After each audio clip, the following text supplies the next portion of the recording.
கரூரில் தலைமை அஞ்சல் நிலையம் முன்பு காப்பீடு மற்றும் நிதித்துறையில் 100% அந்நிய முதலீட்டை தடை செய்ய வேண்டும் உள்ளிட்ட 6 அம்ச கோரிக்கைகளை வலியுறுத்தி பாரதிய மஸ்தூர் சங்கம் சார்பாக ஆர்ப்பாட்டம் நடைபெற்றது. மேலும் இதில் ஏராளமானோர் கலந்து கொண்டு கோரிக்கைகளை வலியுறுத்தி ஆர்ப்பாட்டத்தில் முழக்கம் எழுப்பினர். ராணிப்பேட்டை மாவட்டம் திமிரி ஊராட்சியில் உள்ள வெங்கடாபுரம் கிராமத்தில் அதிகாரிகள் உடந்தையுடன் நீர்நிலை பாதையை ஆக்கிரமித்து சட்டவிரோதமாக மணல் கொள்ளையில் ஈடுபடுவதாக ஹரிகிருஷ்ணர் என்பவர் மீது ஊர் மக்கள் குற்றச்சாட்டு வைத்தனர். இதனைத் தொடர்ந்து அரசு இதற்கு உரிய நடவடிக்கை எடுக்க வேண்டும் என்று பொதுமக்கள் கோரிக்கை வைத்தனர். மாவட்ட ஆட்சியருக்கு தெரியப்படுத்திட்டு அவங்களும் இதுக்கு எந்த ஆக்ஷன் எடுக்கல. சரி வருவாங்கன்னா ஒரு 20 நாளைக்கு மேலே ஆச்சு கம்ப்ளைண்ட் கொடுத்து வருவாங்க, வந்து நடவடிக்கை எடுப்பாங்கன்னு பார்த்தோம். ஆனால் இது வரைக்கும் எந்த இதுவும் எடுக்கல. இங்கே வந்து போகிறதுக்கும் பயமாக இருக்குது. ஏன்னா வந்து டிராக்டர் இப்போ ஜேசிபியெல்லாம் எடுத்துருந்துச்சுன்னு என்ன பண்ண முடியும்னு மிரட்டி நிற்கிறாங்க ஆளுங்களை. அதனால் எங்கள் லேடிஸ்லாம் வந்தாக்கா அவங்கள தகாத வார்த்தைகளால் திட்டுறாங்க அவங்கள. இது முன்னாடி நாங்கள் அந்த கம்ப்ளைண்ட் பண்ணும்போதே அவங்க ஜேசிபி மண் எடுக்கிறது அந்த பக்கம் அந்த ப்ரூஃபோடு தான் நாங்கள் வச்சு ஜெராக்ஸ்லாம் வச்சு ப்ரூஃபோடு தான் கம்ப்ளைண்ட்டே கொடுத்துருக்கோம் பக்காவா. அதை பார்த்தாலே அவங்களுக்கு எல்லாமே தெரியும். அவங்களுக்கு இது வரையும் எந்த நடவடிக்கையும் எடுக்கிறாங்க. காஞ்சிபுரம் மாவட்டம் உத்திரமேரூர் பகுதியில் உள்ள காவனிப்பாக்கம் கிராமத்தில் முத்துமாரியம்மன் கோவிலில் உள்ள உண்டியலின் பூட்டை உடைத்து மர்ம நபர்கள் 3000 ரூபாய் பணத்தை கொள்ளையடித்து சென்ற சம்பவம் அப்பகுதியில் பரபரப்பை ஏற்படுத்தியது. இதனைத் தொடர்ந்து தகவல் அறிந்து வந்த காவல்துறையினர் வழக்கு பதிவு செய்து கொள்ளையடித்து சென்ற மர்ம நபர்களை தேடி வருகின்றனர். செங்கல்பட்டு மாவட்டம் வண்டலூரில் உள்ள தனியார் மண்டபத்தில் கமிஷனர் மகேஸ்வரி தலைமையில் வாகன ஓட்டுநர்களுக்கான கண் பரிசோதனை சிறப்பு முகாம் நடைபெற்றது. இந்த சிறப்பு முகாமில் 200க்கும் மேற்பட்ட வாகன ஓட்டுநர்கள் கலந்து கொண்டு கண் பரிசோதனை செய்து கொண்ட நிலையில் அனைவருக்கும் இலவச மூக்கு கண்ணாடி மற்றும் மேல் சிகிச்சைக்கான வழிமுறைகளையும் எடுத்துரைத்தனர். நாகப்பட்டினம் மாவட்டம் திருக்குவளை அடுத்துள்ள காரக்குடி பகுதியில் மகா மாரியம்மன் நாகம்மன் கோவில் தோட்டத்தில் உள்ள வாழைப்பூ மேல் நோக்கி வளரும் அதிசய காட்சி மக்களிடையே ஆச்சரியத்தை ஏற்படுத்தியது. மேலும் அந்த வாழை மரத்திற்கு பக்தர்கள் மஞ்சள் துணி அணிவித்தும் பூக்கள் சாற்றி வழிபாடு மேற்கொண்டனர். தேனி மாவட்டம் தப்புக்குண்டுவில் உள்ள அரசு கல்லூரியில் நாட்டின வகையை சேர்ந்த கோம்பை நாய் பாதுகாப்பு கருத்தரங்கு மற்றும் நாய் கண்காட்சி முகாம் நடைபெற்றது.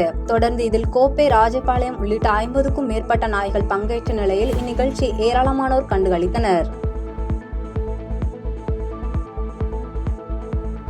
கேரள மாநிலம் இடுக்கி மாவட்டத்தில் உள்ள வண்டிப்பெரியார் அருகே ஊர் மக்களை அச்சுறுத்தி வந்த புலியை வனத்துறையினர் பிடிக்க முயன்ற நிலையில் புலி தாக்கியதில் வனத்துறையினர் துப்பாக்கியால் சுட்டதில் புலி உயிரிழந்தது. இதனைத் தொடர்ந்து வனத்துறையினர் சரியான திட்டமிடல் இல்லாமல் செயல்பட்டதே புலி இறப்பதற்கு காரணம் என்று விலங்குகள் நல ஆர்வலர்கள் குற்றம் சாட்டி வருவதாக கூறப்படுகிறது. தேனி மாவட்டம் கம்பம் அருகே உள்ள காமையகவுண்டன்பட்டியில் ஸ்ரீதேவி கருமாரியம்மன் கோவிலில் பங்குனி பெருந்திருவிழாவை முன்னிட்டு கொடியேற்று நிகழ்ச்சி விமர்சையாக நடைபெற்றது. இதில் ஏராளமான பக்தர்கள் கலந்து கொண்டு புனித நீர் ஊற்றி காப்பு கட்டி தங்களது விரதத்தை தொடங்கினர். தென்காசி மாவட்டம் சங்கரன் கோவிலில் திமுக நகர்மன்ற தலைவர் உமா மகேஸ்வரி தலைமையில் நகராட்சி நகர்மன்ற கூட்டம் நடைபெற்றது.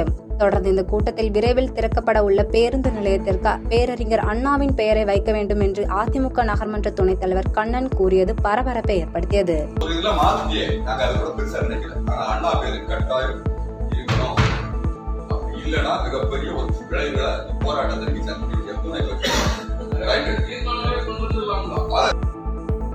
புதுச்சேரி மாநிலம் முழுவதும் மத்திய அரசின் நக்சா திட்டத்தின் கீழ் ட்ரோன் கேமரா மூலமாக நில அளவீடு செய்யும் பணி வட்டாட்சியர் பிருத்விராஜ் தலைமையில் இன்று முருகம்பாக்கம் பகுதியில் நடைபெற்றது. இந்த ட்ரோன் கேமரா மூலமாக நில அளவீடு செய்வதால் வீடு, சாலைகள், வாய்க்கால்கள் உள்ளிட்ட அளவுகளை டிஜிட்டல் முறையிலும் அதேபோல் பட்டா மாறுதல் ஆக்கிரமிப்புகளை எளிதாக கண்டறிய முடியும் என தெரிவிக்கப்பட்டுள்ளது.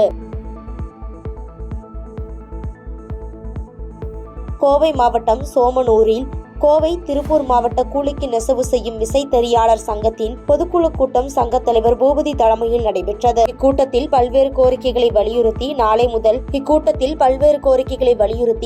முதல் கோவை, திருப்பூர் மாவட்டத்தில் கூலிக்கு நெசவு செய்யும் விசைத்தறியாளர்கள் 1.5 லட்சம் விசைத்தறிகளை நிறுத்தி காலவரையற்ற போராட்டம் நடத்த முடிவு செய்யப்பட்டுள்ளதாக சங்கத்தின் தலைவர் பூபதி செய்தியாளர்களிடம் தெரிவித்துள்ளார். நியாயமான புதிய கூலி உயர் வழங்க வேண்டும் என்று கூறி நாளை காலை முதல் கோவை, திருப்பூர் மாவட்டங்களில் உள்ள கூலிக்கு நெசவு விசைத்தறி உரிமையாளர்கள் அனைவரும் வேலை நிறுத்தம் செய்வது என முடிவு செய்யப்பட்டுள்ளது.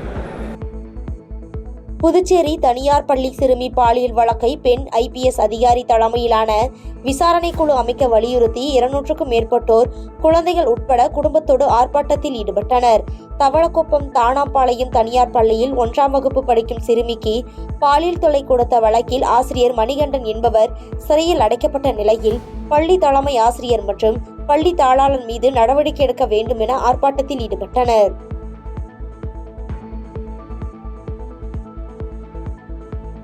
தென்காசி மாவட்ட கோட்டாட்சியர் அலுவலக வளாகத்தில் முன்னாள் முதலமைச்சர் ஜெயலலிதாவின் படம் குப்பையோடு குப்பையாக போடப்பட்டுள்ளதாக தொண்டர் ஒருவர் வீடியோ எடுத்து சமூக வலைதளங்களில் பதிவிட்ட நிலையில் அந்த வீடியோ காட்சிகள் வைரலாகி பரபரப்பை ஏற்படுத்தியது. இந்நிலையில் ஜெயலலிதாவின் புகைப்படத்தை துறை சம்பந்தப்பட்ட அதிகாரியின் கைகளாலேயே உள்ளே எடுத்துச் செல்ல உத்தரவிட்டனர்.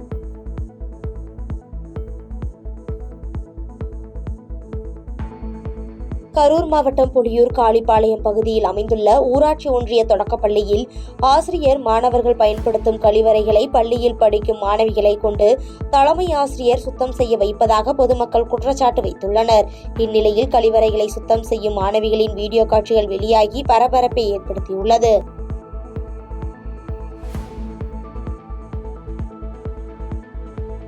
விருதுநகர் மாவட்டம் அருப்புக்கோட்டை கோட்டாட்சியர் அலுவலகத்தில் விவசாயிகள் குறைதீர்க்கும் நாள் கூட்டம் நடைபெற்றது. இக்கூட்டத்தில் கோவிலாங்குளம் வேளாண்மை ஆராய்ச்சி நிலையத்தில் நிலங்களை சிப்காட் பயன்பாட்டிற்காக கையகப்படுத்தக்கூடாது எனவும் இதனை உடனடியாக கைவிட வேண்டும் என வலியுறுத்தி கோட்டாட்சியரிடம் மனு அளித்தனர். விருதுநகர் மாவட்டம் சிவகாசி மாநகராட்சி மாமன்ற கூட்டத்தில் தேசிய கீதம் அவமதிக்கப்பட்டதாக பாஜக உறுப்பினர் குற்றச்சாட்டு வைத்த நிலையில் காங்கிரஸ் உறுப்பினர் அதற்கு மறுப்பு தெரிவித்ததால் பாஜக காங்கிரஸ் உறுப்பினரிடையே வாக்குவாதம் ஏற்பட்டு மோதல் போக்கு ஏற்பட்டது. இதனால் அங்கு பரபரப்பு ஏற்பட்ட நிலையில் உடனடியாக அருகில் இருந்த சக கவுன்சிலர்கள் அவர்களிடம் தடுத்து நிறுத்தி பாதுகாப்பு பணியில் இருந்த போலீசார் அவர்களிடம் பேச்சுவார்த்தையில் ஈடுபட்டனர்.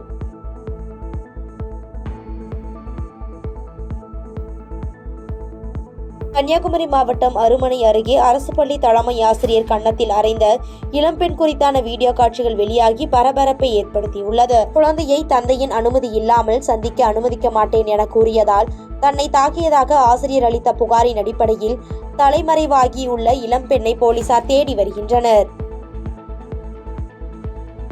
விழுப்புரத்தில் நடைபெறும் தேர்தல் அங்கீகார வெற்றி விழாவிற்கு சென்ற விடுதலை சிறுத்தைகள் கட்சியின் தலைவரும் சிதம்பரம் நாடாளுமன்ற உறுப்பினருமான தொல் திருமாவளவன் கடலூர் மாவட்டம் வேப்பூர் கூற்றோடு வழியாக சென்றார். அப்பொழுது அவருக்கு கட்சி தொண்டர்கள் மற்றும் பெண்கள் கைகளில் 1000 பானைகள் ஏந்தி மலர் தூவி உற்சாகமாக வரவேற்பளித்தனர். பாதகம் செய்பவரை கண்டால் நாம் பயம் கொள்ளலாகாது பாப்பா, மோதி மிதித்து விடு பாப்பா, அவர் முகத்தில் உமிழ்ந்து விடு பாப்பா. அண்மை செய்திகளை உடனுக்குடன் தெரிந்து கொள்ள இணைந்திருங்கள் எம் நாடு தொலைக்காட்சியுடன்.